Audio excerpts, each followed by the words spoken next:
Samsung Galaxy S21 FE renders has been shared by a known tipster. The shared renders show a design similar to Galaxy S21 series with a few changes. Samsung launched Galaxy S21 series in January this year.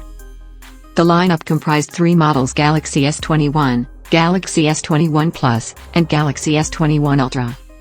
The upcoming Galaxy S21 FE is expected to be a more affordable and value-for-money proposition, just like its predecessor, the Galaxy S20 FE. The renders for Samsung Galaxy S21 FE was posted on Voice by known tipster at Unleaks aka Steve Hemmerstoffer.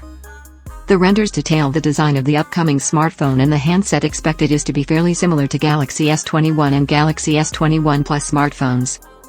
The small change on the back of Galaxy S21 FE is the camera bump, as Hemmerstoffer claims that it is protruding from the back panel instead of the metal frame as compared to the other smartphones in the series. The body is also expected to be constructed from a glass-like plastic composite. The Galaxy S21 FE is tipped to have a 6.4-inch display with a punch-hole camera that is slightly bigger than the vanilla Galaxy S21. Last year's Galaxy S20 FE also had a bigger screen compared to the regular Galaxy S20. However, Galaxy S21 FE is still smaller compared to its predecessor, measuring at 155.7 by 74.5 by 7.9 mm. There has been no official confirmation from the South Korean tech giant yet, but it is expected that the Galaxy S21 FE could be launched sometime later this year. Samsung Galaxy S20 release date and price. The Samsung Galaxy S20 Fan Edition model was revealed in September 2020 and made available in October 2020. It's been claimed there is a Samsung device with a model number SMG990B in the works that is likely to be the Galaxy S21 FE, and that it would launch in the second half of 2021.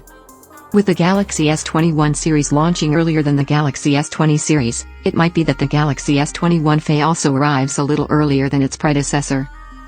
A leaked mini Samsung roadmap suggests a date of 19th of August has been penciled in for the S21 FE launch, which would support that idea and potentially fill the August launch gap if the Note 21 doesn't appear this year. In terms of price, we'd expect the Galaxy S21 FE to sit below the Galaxy S21. The Galaxy S20 FE starts at £599 in the UK for the 4G model. It isn't available in the US, with the 5G model costing £599 in the UK and $599 in the US. So we would expect a similar ballpark for the Galaxy S21 FE. Samsung Galaxy S20 design. The Samsung Galaxy S20 FE featured a design similar to the Galaxy S20 series, but made a couple of changes in order to reduce the price, like a plastic rear instead of glass. The Galaxy S21 FE is expected to do the same, but with a design similar to the Galaxy S21 and S21 Plus. Rumors claim it will come in grey, silver, pink, violet, and white colors. It's likely to offer waterproofing, like the Galaxy S20 FE did, and we'd expect a flat display. Based on some leaked renders, the camera housing on the rear of the S21 FE will fall into the frame, as it does on the Galaxy S21, but it will be an overall more traditional and simpler design. The housing also appears to be the same color as the rest of the rear rather than a different color like the Galaxy S21. Samsung Galaxy S21 FE display. The Samsung Galaxy S20 FE has a 6.5-inch display with a Full HD Plus resolution. The rumors claim the Galaxy S21 FE will have a 6.4-inch screen. That still puts it in between the Galaxy S21 and Galaxy S21 Plus in terms of size though. Both the S21 and S21 Plus have a Full HD Plus display too, and both come with a variable 120Hz refresh rate.